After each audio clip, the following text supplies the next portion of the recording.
Sebagai destinasi wisata arkeologi yang terkenal, Yogyakarta merupakan surga untuk menjelajahi situs-situs kuno. Selain itu, kerap kali kota Gudeg pun mengusik rasa penasaran untuk menelisik sejarah peradaban yang hilang secara misterius. Salah satu yang menarik minat saya adalah situs Ratu Boko. Banyak kisah hingga sejarah di balik megahnya situs Ratu Boko. Satu versi yang terkenal berkaitan dengan legenda raksasa pemakan manusia bernama Prabu Boko yang juga merupakan ayah Roro Jonggrang. Hingga yang paling menghebohkan menyebut bahwa situs Ratu Boko adalah istana Ratu Balkis yang dipindahkan Nabi Sulaiman dengan adanya temuan surat yang ditulis di atas pelat emas di situs ini.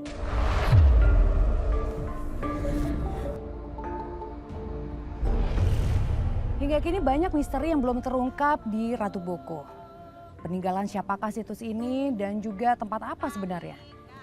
Kalau kita telusuri kita akan menemukan banyak sekali versi. Mulai dari versi 1, 2, 3 hingga versi yang mampu mencenangkan banyak orang.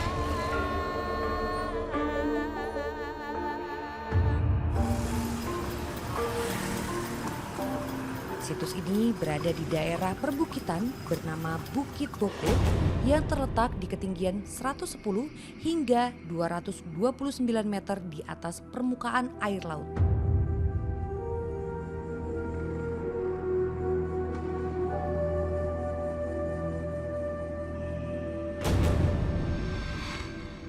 Udara di Bukit Boko terasa sejuk.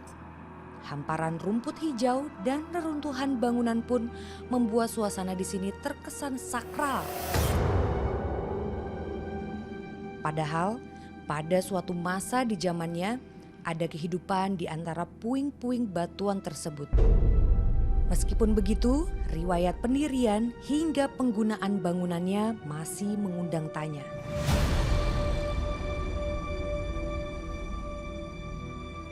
Versi pertama konon berbentuk kisah legenda. Nah, kalau diceritakan dari sejarah Jawa kuno, dulu ada seorang raja yang berperawakan besar, gagah dan juga pemberani. Nah, beliau sering dianalogikan dengan Buto dan dikenal dengan Prabu Boko. Ia diceritakan haus akan kekuasaan.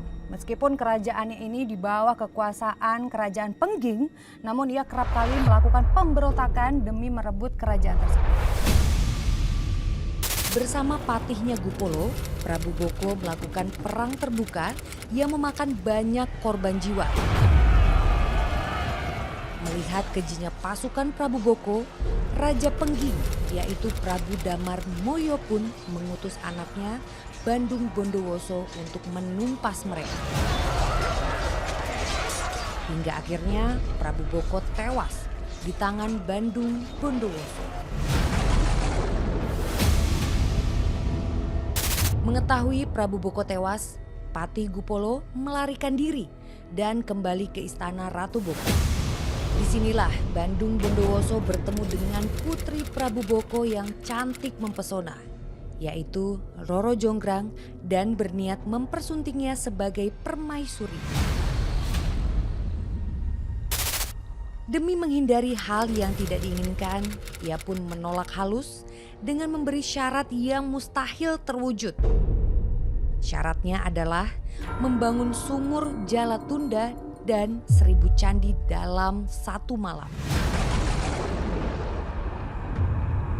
Bandung Bondowoso mampu membangun sumur dan 999 candi dengan bantuan pasukan jin. Hanya tersisa 1 candi untuk menggenapkan syarat yang diberikan. Tidak habis akal, Roro Jonggrang pun menyuruh dayang-dayang kerajaan mengumpulkan jerami dan membakarnya. Dan sebagian dayang lainnya menumbuk lesung.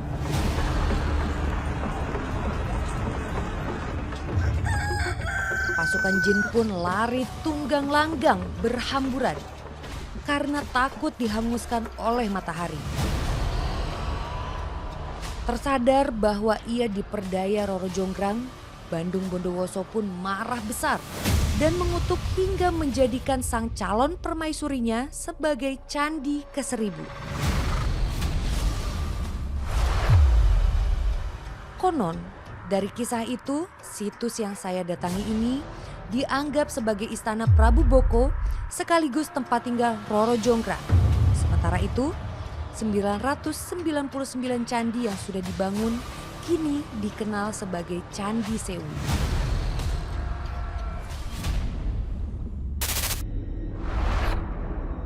Nah, versi pertama yang saya tahu adalah terkait dengan Prabu Boko. Boko ya. Prabu Boko, ya itu bagaimana tuh kaitannya Pak? Prabu Boko dengan situs yang ada di Ratu Boko ini. Ya, sebenarnya ini kan sebenarnya terkait dengan legenda ya Mbak ya. Jadi legenda di Prambanan gitu kan, ada ayahnya dari Roro Jonggrang itu yang disebut namanya Prabu Boko gitu. Jadi masyarakat segini menganggap di sini adalah istananya dari ayahnya Roro Jonggrang itu yang disebut Prabu Boko.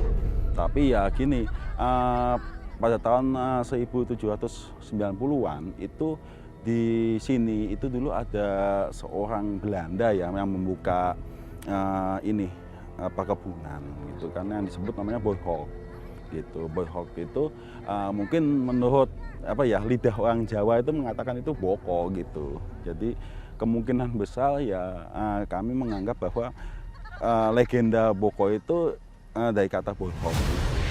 Itu pun juga cerita gitu, legenda di mana hal ini merebak ketika era kolonial. Era kolonial menganggap bangunan-bangunan yang runtuh itu tentunya satu bangunan yang ada kutukan. Kenapa? Karena saat orang datang ke situ pulang sakit disangkanya kesambet, kena sawan. Padahal kita ketahui negara tropis tentunya ada penyakit-penyakit tropis seperti halnya malaria. Jadi di situ ketika ada arca, seorang perwujudan perempuan dianggap ini kutukan atau seseorang yang dikutuk. Cerita ini berkembang sehingga membuat tempat ini menjadi eksklusif pada waktu itu.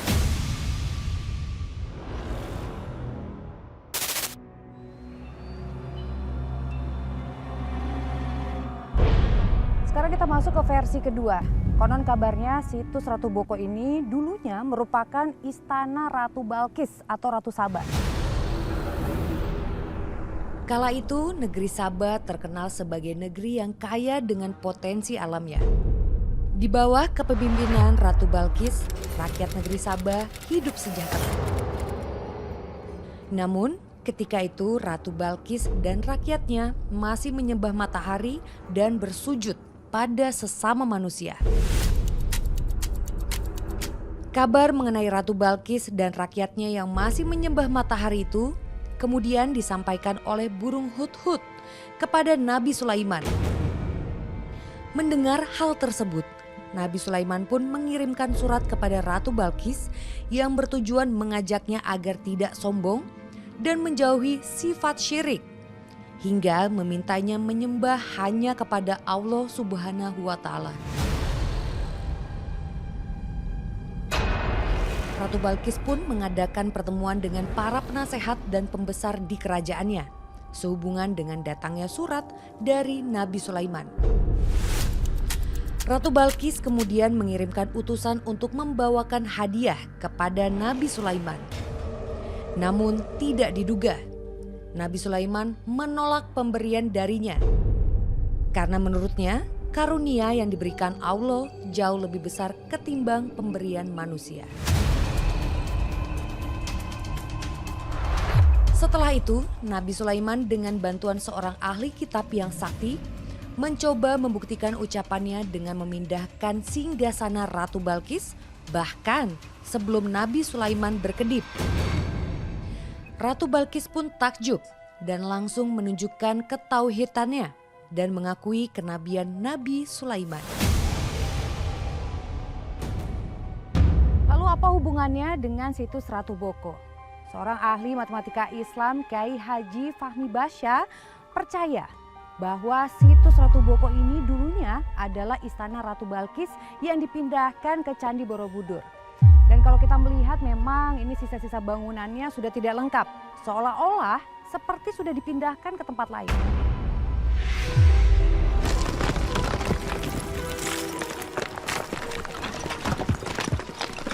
Dan jika dilihat dari relief-relief yang ada di Candi Borobudur, memang tampak beberapa simbol yang identik dengan kisah Nabi Sulaiman dan Ratu Balkis. Pertama, tentang tabut, yaitu sebuah kotak atau peti yang berisi warisan Nabi Daud alaihi salam. Konon, di dalamnya terdapat kitab Zabur, Taurat, dan tongkat Nabi Musa. Entah kebetulan atau bukan, pada relief yang terdapat di Borobudur, tampak pula peti atau tabut yang dijaga oleh seseorang. Nabi Sulaiman juga dikenal mampu berbicara dengan burung-burung dan hewan-hewan. Ini pun sama, sejumlah relief di Borobudur bermotif bunga dan burung.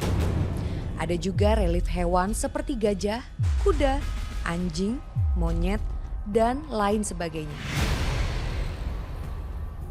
Jika dikaitkan dengan kitab Al-Quran, pada surat Saba ayat ke-13, para jin diperintahkan membangun gedung yang tinggi dan membuat patung-patung. Seperti diketahui, banyak patung Buddha di Borobudur. Sedangkan gedung atau bangunan yang tinggi kemungkinan besar salah satunya adalah Candi Prambanan. Situs Ratu Boko juga letaknya sekitar 36 km dari Candi Borobudur. Sehingga burung seperti burung bulbul memungkinkan untuk menempuh perjalanan dalam sekali terbang. Konon juga ada satu stupa tertinggal di situs Ratu Boko yang menyebabkan satu tempat yang kosong di Candi Borobudur. Tidak hanya itu saja, teori soal wilayah pun menyeruak. Konon katanya daerah Saba adalah Wonosobo. Disebutkan dalam Al-Quran, wilayah Saba ditumbuhi pohon yang sangat banyak. Kaitannya dalam Kamus Bahasa Jawa Kuno dari Dr. Mahasi, kata wana bermakna hutan. Jadi, Wana Saba atau Wonosobo adalah hutan Saba. Nama Sulaiman juga kerap digunakan oleh orang-orang Jawa. Perlu diketahui, awalan kata Su merupakan nama-nama orang khas Jawa. Dan menariknya, Nabi Sulaiman adalah satu-satunya nabi yang namanya berawalan Su.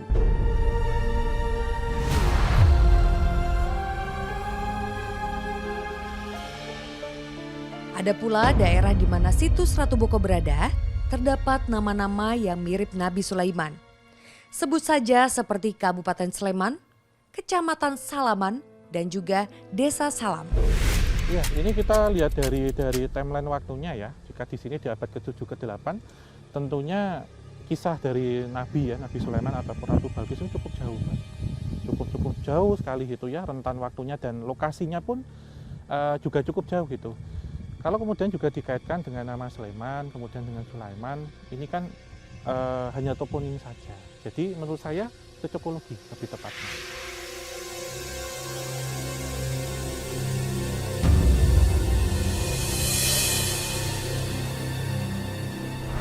Yang paling menarik perhatian tentunya adalah surat yang dituliskan Nabi Sulaiman kepada Ratu Balkis yang ditorehkan di atas plat emas.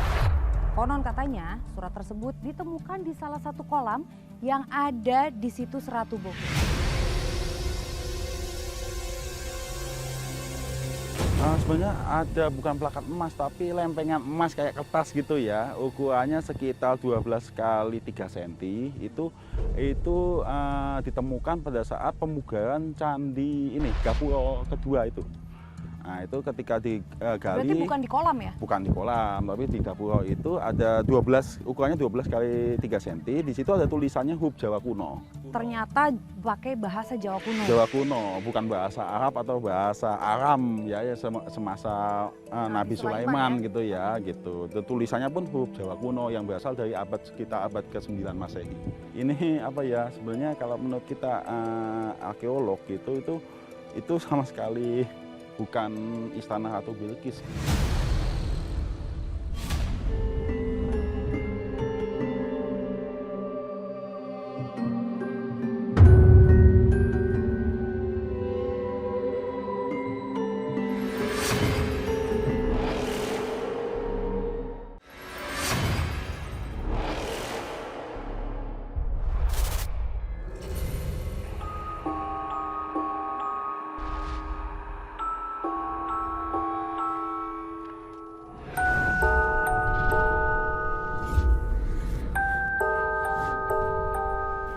versi selanjutnya atau yang terakhir, ini mungkin bisa dikatakan merupakan versi yang paling mendekati fakta.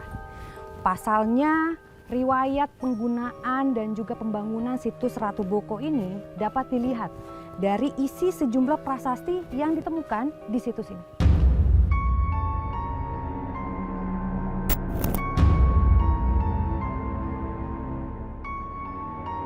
Prasasti tertua yang ditemukan berangkat tahun 792 Masehi itu berisi tentang pendirian Abayagiri Wihara oleh Rakai Panangkaran. Rakai Panangkaran adalah raja kedua kerajaan Mataram kuno atau Medang yang berkuasa pada sekitar tahun 746 hingga 784 Masehi.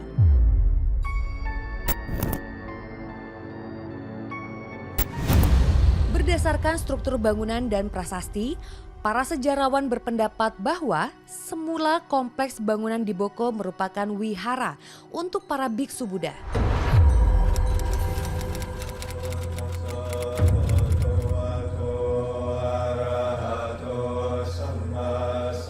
Namun uniknya, nama Abayagiri Wihara ada juga di Sri Lanka sebagai nama pusat keagamaan Buddha. Bisa jadi Rakai Panangkaran di masa silam mengundang banyak guru agama Buddha dari Sri Lanka serta membangun duplikat Abayagiri Wihara di tanah Jawa. Abayagiri Wihara yang dimaksud itu juga tidak hanya kompleks situs Ratu Boko semata, melainkan seluruh perbukitan Boko yang diisi dengan Candi Banyunibo, Candi Barong, Candi Ijo, Situs Gupolo, dan dimahkotai oleh Candi Dawangsari. Sampailah setengah abad kemudian, seorang Hindu bernama Rakai Walaing Pukumbayoni membuat gempar dengan melakukan serangan langsung ke istana. Akan tetapi bersama dengan perwiranya yang gagah berani, putra bungsu Rakai Pikatan yaitu Dyah Lokapala memukul mundur pemberontak dan mendesaknya ke perbukitan. Kerajaan Medang pun terselamatkan. Dan di masa krusial tersebut, Dyah Lokapala langsung diangkat menggantikan Rakai Pikatan dengan gelar Sri Maharaja Rakai Kayuwangi. Namun, Pukumbayoni belum sepenuhnya kalah. Ia dan para pengikutnya menaklukkan Abayagiri Wihara yang akhirnya dijadikan sebuah kerajaan dan benteng pertahanan. Diduga kuat, di situs Ratu Bokolah mereka membangun markas. Betul Mbak, di sini kita temukan beberapa prasasti dan yang paling terkenal adalah satu prasasti yaitu Abayagiri Wihara. Abayagiri Wihara itu abaya artinya bukit yang terlindung ya gitu. Tidak, bahaya itu bahaya. Giri itu bukit, wihara itu bihara, tempat suci, tempat ini ya sembahyang untuk umat Buddhis gitu ya. Nah, dalam prasasti Abayagiri Wihara ini, nah ini disebutkan bahwa ada bangunan suci yang disebut namanya Abayagiri Wihara. Itu angka tahunnya 792 Masehi. Di abad berikutnya kita juga temukan prasasti juga yang disebut Halingga, Raja Kartipasa Lingga gitu ya. Nah itu tentang pemujaan lingga atau wujud dewa Siwa dalam bentuk maskulin gitu atau lingga gitu ya. Nah itu juga kita temukan di daerah sekitar sini juga. Jadi pada awalnya ini kita menduga bahwa situs Ratu Boko ini adalah yang nama aslinya adalah Abayagiri Wihara. Nah, di masa yang akan datang, mungkin sekitar 1 atau 2 abad kemudian gitu, ini situs Boko ini juga digunakan untuk tempat ini pertahanan dari ada kita menduga ada nama tokoh yang sedang berperang gitu ya, namanya Rakai Walaing Pukumbayoni. Itu sedang berperang dengan kemungkinan besar Rakai Pikatan gitu yang ada di bawah. Dan di tempat inilah itu dijadikan basis pertahanan dari Pukumbayoni ini. Dari dua sejarah dengan fungsi yang berbeda, yaitu sebagai wihara dan sebagai keraton serta benteng pertahanan, kita bisa melihat kombinasi peninggalan di antara sejarah keduanya di situs Ratu Boko. Gerbang Ratu Boko dibangun berlapis mirip benteng pertahanan. Ini artinya lapis-lapis batu di situs Ratu Boko saat ini bisa jadi bukan bentuk asli Abhayagiri Wihara, melainkan benteng pertahanan berelemen siwa ciptaan Pukumbayoni. Terdapat dua gapura, di mana gapura pertama berpintu 3 yang diapit tembok batu tebal. Gerbang kedua lebih megah dan berpintu 5. Hal ini dikarenakan perbedaan elevasi tanah hingga tangganya menjadi lebih tinggi.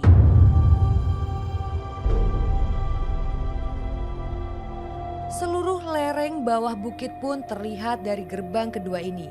Bisa jadi di titik ini pengawal biasa berjaga karena daya pantaunya yang luas hingga mencakup seluruh perbukitan.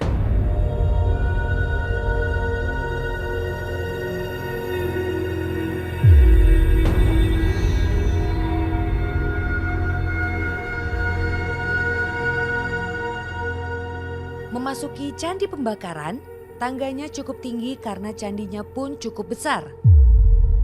Di bagian tengahnya terdapat sumur.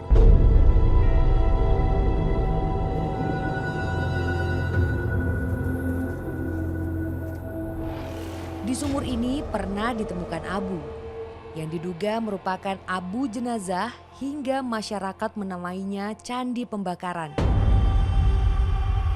Namun belakangan terungkap, abu itu hanyalah abu yang berasal dari kayu dan bukan makhluk hidup.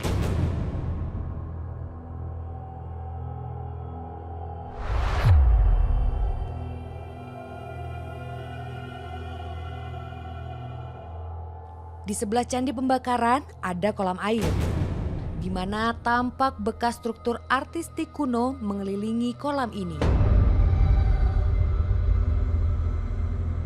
Selain itu, terdapat pula sumur yang dianggap sakral oleh kalangan tertentu.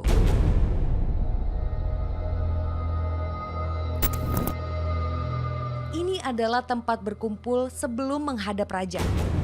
Paseban namanya. Dua alas candi yang telah direstorasi. Berikutnya adalah pendopo keraton yang dikelilingi tembok tinggi.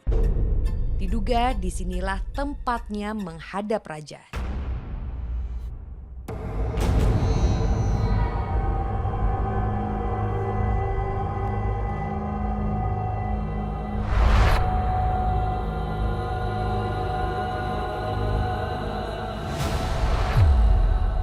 Setelah melewati gapura, terdapat area candi pemujaan yang berisi 3 miniatur candi di ujung sebuah lubang persegi. Di lubang ini juga terdapat saluran air yang diduga merupakan sumber air suci di masa itu. Konon air suci inilah yang disalurkan ke kolam-kolam di Petirtaan.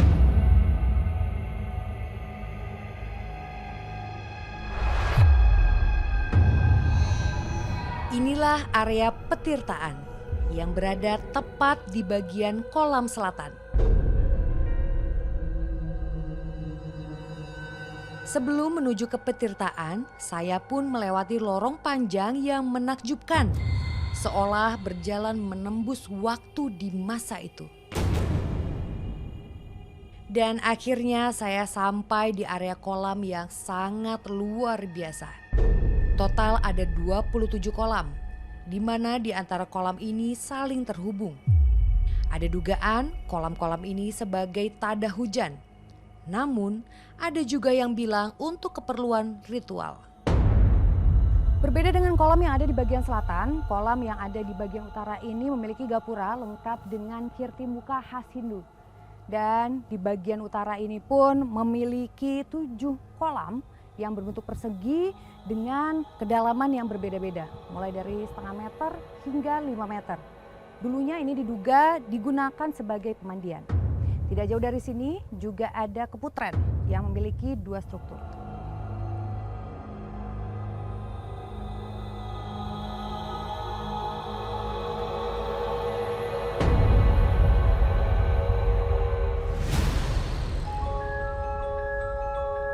Selain itu ada juga bagian dari reruntuhan stupa.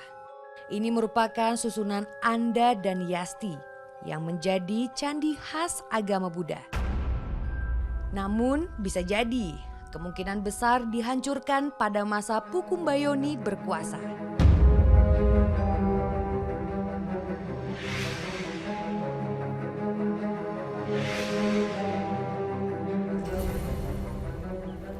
Ini adalah titik terakhir dari situs Ratu Boko. Namanya adalah Goa Pertapaan. Di tempat saya berdiri ini adalah Goa Wadon atau Goa Perempuan. Diperuntukkan untuk pertapaan, tentunya khusus untuk perempuan.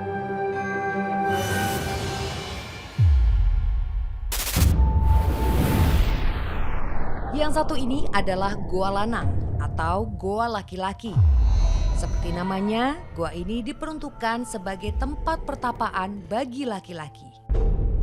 Lubang-lubang ini pun dipahat sangat rapi dan presisi. Ada pula saluran air dari dalam yang mengarah keluar dan ada kolam buatan di depan gua yang diduga sebagai kepentingan ritual.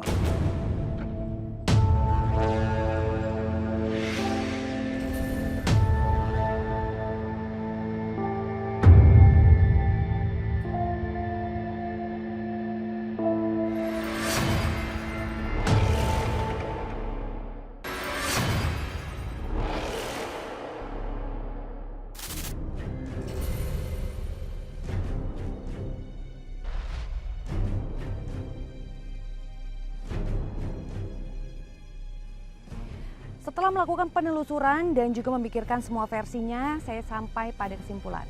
Versi pertama adalah kisah Prabu Boko, Bandung Bondowoso dan juga Roro Jonggrang. Itu merupakan mitos semata yang diciptakan masyarakat Jawa Madya pasca Majapahit dan juga dituangkan dalam babat Tanah Jawa. Lalu kisah Istana Ratu Balkis yang berada di Ratu Boko dan dipindahkan Nabi Sulaiman ke Candi Borobudur pun hingga kini masih menjadi perdebatan.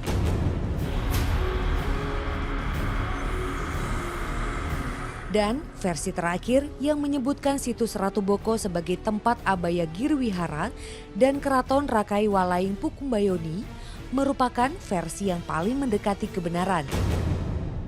Hal ini tidak lepas dari keautentikan prasasti sebagai sumber primernya. Sebab prasasti selain ditulis pada masa itu, biasanya juga mencantumkan sapata, yaitu kutukan bagi pelanggar isi prasasti tersebut.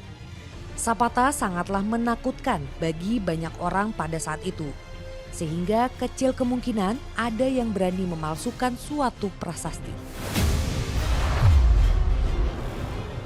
Entah versi mana yang paling benar, semuanya kembali pada keyakinan dan kepercayaan kita masing-masing. Masih banyak misteri di dunia ini yang belum terungkap hingga menimbulkan tanda tanya.